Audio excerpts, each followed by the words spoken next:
Hello, you joined me at my desk here for what's going to be a little bit of a short video, but something I wanted to talk about.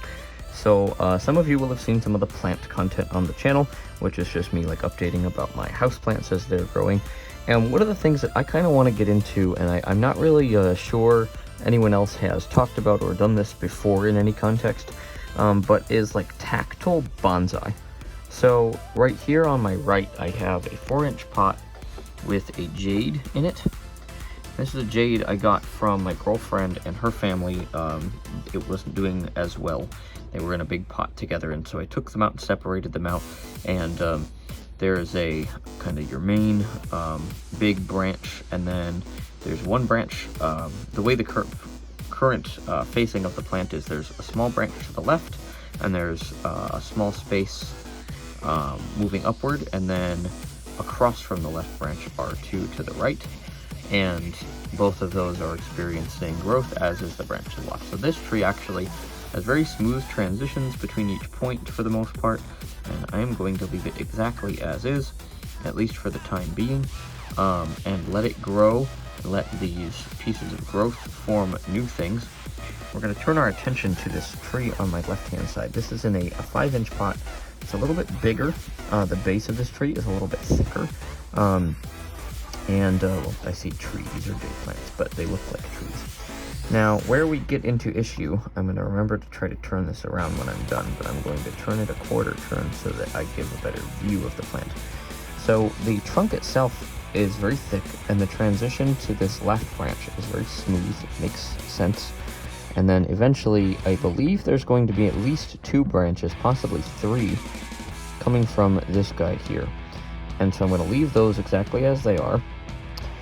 Problem is this guy here. So if I put the camera up here, my guess by sense of touch is that there has been a cut made here in the past that really messed this guy up a little bit, and only one spot grew out, and this is just exploding with growth. I'm going to turn the camera around so you can see the leaves. There is a bunch of them.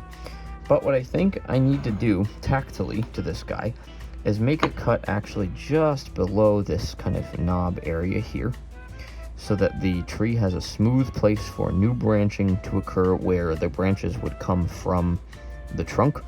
I guess my hope would be that they would grow sideways, so these 2 leaves here would have been sideways at one point.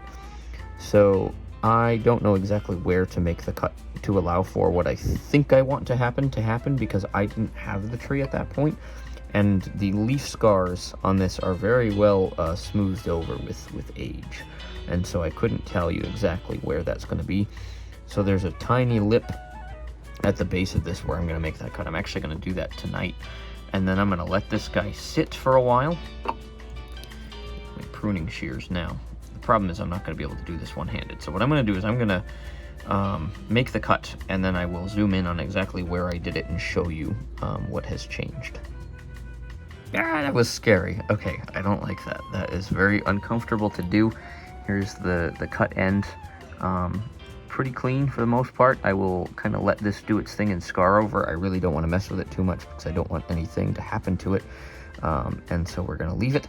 There's lots of leaves right here. I can smell the cut tree smell going on. It really does feel like you're hurting it, but from all the research that I've done, all the videos I've watched on bonsai, part of the process. And so what I'm going to do is, now we have this guy. It's going to be a really good tiny little tree. I'm debating on cutting this section right here off the little foot now that he has. It does look like a tree, but I don't know if it will function as I picture that it should, and so I'm not really sure about what to do. I think I am going to cut that off. I'll do that here. I'm going to get that guy planted up in another pot, and I will put everybody back to their spots. He got turned a quarter turn. Which way did I turn him? I think this way. So we're going to turn him back this way. And the reason that's important is I'm going to take him back to the window where his spot is and put him back there so he can continue to grow.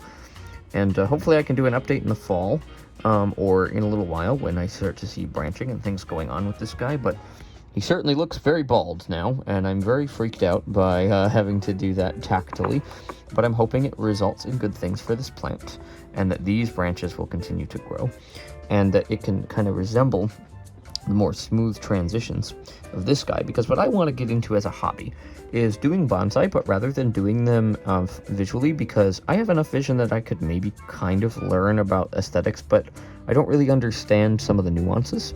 And so what I would rather do is actually have fun with it and do it by touch, and have a bonsai that is cool to feel. And a tree, this one, like I said, was not completely grown by me. I am growing some that I'm going to have completely grown by me from cuttings from nothing, basically. So I'm very excited about that. That's going to take a while, especially for jades, but that's all right. But I hope you enjoyed this little look at some tactile bonsai things, and if you'd like to see more on my journey, let me know in the comments, and I will definitely make more content based on tactile bonsai and what that may come with. So thanks for checking this one out. If you have any questions or comments, concerns, queries, ideas, or anything else, please don't hesitate to leave those in the comment section down below. And I will see you very soon for some more planty content. All right. Peace.